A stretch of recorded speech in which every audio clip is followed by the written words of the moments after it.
I swear, at this point I don't even know if the title is supposed to be a joke or if it's real.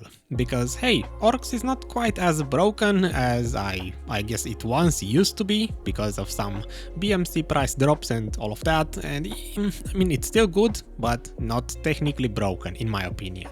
So yeah, that's today's topic. We are gonna look at finally something profitable because the winter region is a big disappointment, at least profit-wise. Remember when I used to have this segment of how this area used to look like with all the results? This is the version for Orcs for today from literally a year ago, and this one has 10th buff, Old Moon Scroll and slower clearing speed, but these are the numbers we have to somehow beat. So let me give you a bit of backstory. I was supposed to make this about 2 months ago. That's when I originally tested the first about 7 hours at Orc Camp because I was, let's just say, interested in doing a better rotation. I started with rotation 7, if you remember, that used to be my favorite, and then I transitioned into, in quotation marks, better rotations. I know this map is technically outdated, but I couldn't find a better one, so let's just use this one for today's reference. As you can see, rotation 7 used to be my old one, the bad-ish rotation,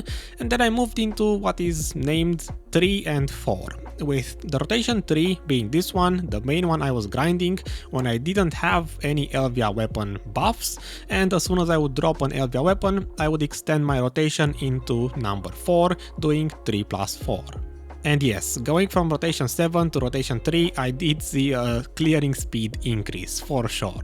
Other than that, in terms of class and gear, I originally grinded on Guardian with, I suppose I can show you my gear from 2 months ago, and a couple of hours on Corsair, and then I added more hours, this past week, also on Corsair.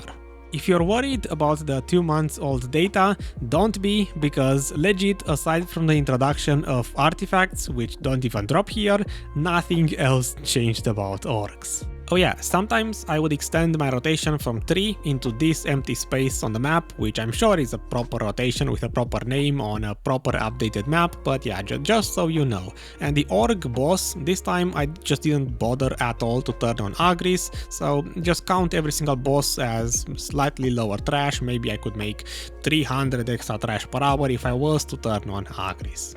Are we on the same page? Because if so, let's look at some results. After the original 7 hours from a month and a half ago, this was how my bank looked like and essentially all of the loot that I got.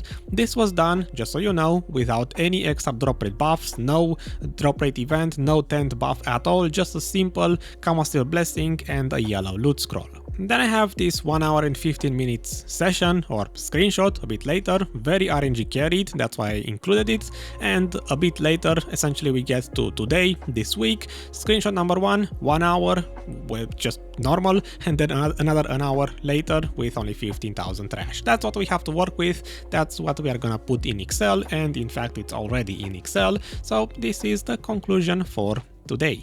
For once, the Excel spreadsheet actually looks a bit overwhelming. So again, first 6 hours and 20 minutes, then 1 hour and 15 minutes RNG carried, these were without drop rate buffs, then hour number 1 here, a 10th buff and a 50% event buff, basically 100% extra, and the last hour on just a 10th buff. Overall, I didn't account for the extra drop rate buffs just so I can make Orc Camp look better than it actually is. Long story short, about 480 million silver per hour profit on yellow loot scroll is what it averaged, but this isn't exactly the real story, the real money per hour, because these days if you look at the marketplace, these hearts for the necklace enhancement, they are basically, let's just say, minimum priced and nobody actually buys them. So instead of the actual market value, I'm just gonna value these as NPC price, because you're most likely gonna have to sell them to the NPC if you want to get any money out of them, in which case Orc Camp is worth about 460 million silver average, with average clearing speed 15.6 thousand trash, which I would say is actually pretty good, especially since the last hour, this one essentially got exactly that trash per hour with 20 minutes of Elvia buff.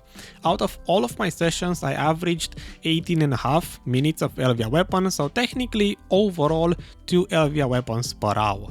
Hour number 3, 80 minutes, so extended past an hour because I wanted to make use of the extra weapons that just simply kept on spawning. Hour 7, again, this was the most RNG carried hour I had, 75 minutes, 53 on Elvia weapon, I would say quite good. Seed drop rate hovered kind of all over the place, I still didn't get amazing seeds. I know people claimed a billion silver per hour at Orcs with like 20 or 30 seeds drop, I've never seen that ever, so do with that information what you will. The flames, drop rate, blah blah blah, 26 is the most I ever got, I guess 8 the least amount I ever got, and black magic crystals along with the rotations that I used. Rotation 7, 7 and 7 for 3 hours, hours 1, 2 and 4, and the rest one on rotation 3 extended into 4, or I don't know why this one says 2 into 3. Oh yeah, because here I actually got kicked out of my rotation, so I had to go into rotation 2 extended into, I suppose, 3. A lot of talk, but in the end, about 10 black magic crystals average per hour, I would say that's very respectable. Blackstones around, let's say, 270, 280 average per hour. Flames, Valtara Flames, 15 average per hour, seeds almost 6 average per hour. I guess the seed drop rate could be a bit higher. These numbers are, questionable if you can pull more or less on average, but these are my results. If you want to think about orcs in terms of a general range for the money per hour, I would say between 450 and 550 is what you should expect, depending on RNG and market prices. If I am to simulate a faster clearing speed, I guess 18,000 trash per hour average is considered really good. Just let me know in the comments if I'm wrong, but with this kind of speed you're not even looking at 550 with these not valued. If I am to value them back at the market value, then I suppose 560 million silver, and that's my final conclusion for orcs. This is what it's worth nowadays, and I wouldn't call it quite broken. Sure, 500 is good, but you can make close to that at Sikraya, and definitely the same if not more at the Calpheons. But hey, at the very least I can remind you that Orcs is still the second or third best spot for experience in the game, so if you wanna level up, it's still a really good choice, and hey, 500, it's still extremely profitable. And for the Agris story, if I look at the Agris efficiency chart, I didn't update this because literally nothing changed. The clearing speed, these points, it should be faster, but the efficiency stays the same, and it's basically not that great. If you have the choice, just don't use Agris at Orcs, it's just not worth it. At the end of the day, it all comes down to the marketplace. Maybe the BMCs go up in price in the future, maybe the Blackstones become more relevant and those go up in price, or hey, just in general, this area drops the red shards, which are always in demand, to make the ring enhancements. If you grind Bloody Monastery or the other places, you still need the red shards, so a nice revisit to Orcs. Bye bye, see you next time with a different area. Enjoy the winter region, I'm gonna be there. See ya!